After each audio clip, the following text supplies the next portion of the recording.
Assalamualaikum warahmatullahi wabarakatuh. Salam Pancasila. Pada bagian yang ketiga ini kita berbicara mengenai lulusan PPKN UNES berbasis kepada outcome based education.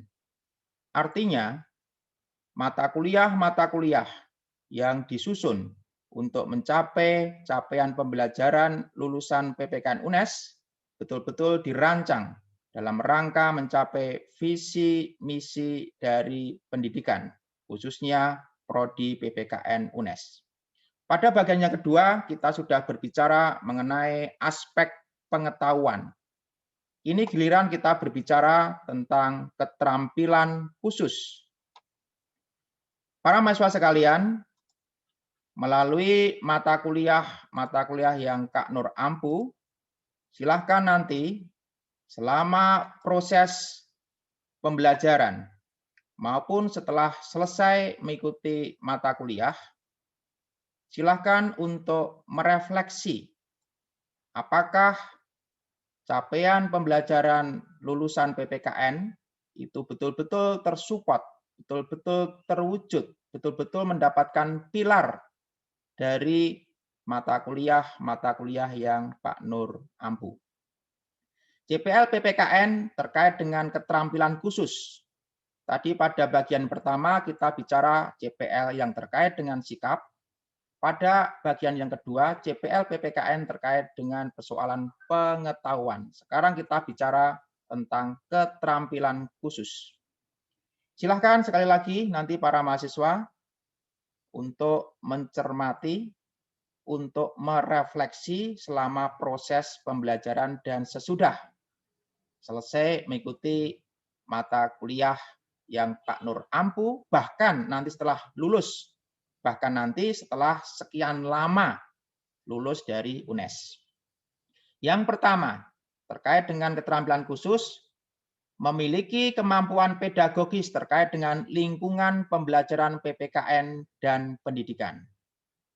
Kedua, mampu merancang dan mengembangkan kurikulum dan perencanaan pembelajaran PPKN yang konstruktif sesuai dengan tuntutan perkembangan iptek, perkembangan kebutuhan masyarakat, tuntutan kerja, atau perkembangan profesi. Ketiga, mampu merancang, melaksanakan, dan menilai proses pembelajaran PPKN yang saintifik, inspiratif, inovatif, menantang, berbasis nilai-nilai menyenangkan, dan memotivasi baik kurikuler, co-kurikuler, maupun ekstrakurikuler dengan memanfaatkan berbagai sumber belajar, media pembelajaran berbasis iptek, dan potensi lingkungan setempat sesuai standar proses dan mutu. 4. Mampu memfasilitasi peserta didik untuk memecahkan masalah-masalah sosial kewarganegaraan dengan pendekatan usulan kebijakan publik secara ilmiah dan alamiah melalui praktik project citizen dalam bentuk partisipasi sosial politik warga negara secara aktif dalam pemerintahan baik di tingkat lokal, nasional, maupun global.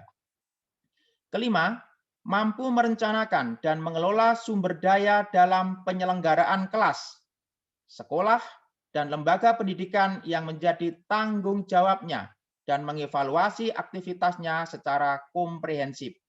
Keenam, mampu melakukan riset tingkat pemula dengan menggunakan logika berpikir ilmiah untuk memberikan alternatif pemecahan masalah pembelajaran PPKN khususnya dan kependidikan sekolah pada umumnya.